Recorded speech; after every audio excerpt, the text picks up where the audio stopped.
Hello, angels.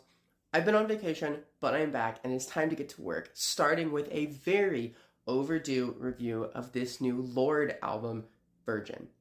Lorde is, of course, one of the most beloved commercial pop singers of the last 15 years, who is releasing her fourth studio album, coming 4 years after Solar Power, a record that was, frankly, kind of maligned by fans and critics alike. And I am very much included in that category. I reviewed the record at the time. I am not particularly fond of it, despite the fact that I have a huge soft spot for its title track and lead single. I think that much of the Jack Antonoff production is staggeringly bland, and while Lorde's very subversive parody of wellness culture is often quite witty and funny, it is far less introspective and vulnerable than records like Pure Heroine and Melodrama, and as a result, I just didn't find it nearly as interesting.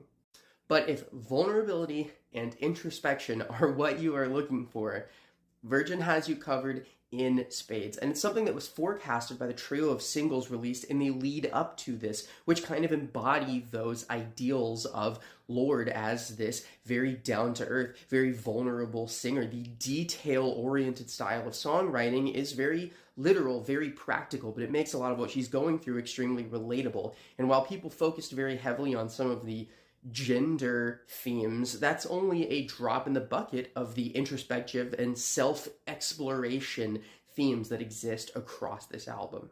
That vulnerability comes paired with a sound palette that is a little bit more muted, a little bit more electronic than we had come to expect from Lorde. A lot of beds of gentle, calming synths, and even on the more upbeat and energetic tracks here, they often start kind of stark with these sparse drum passages, these sequenced beats that eventually evolve into more robust instrumentation when it gets to a chorus.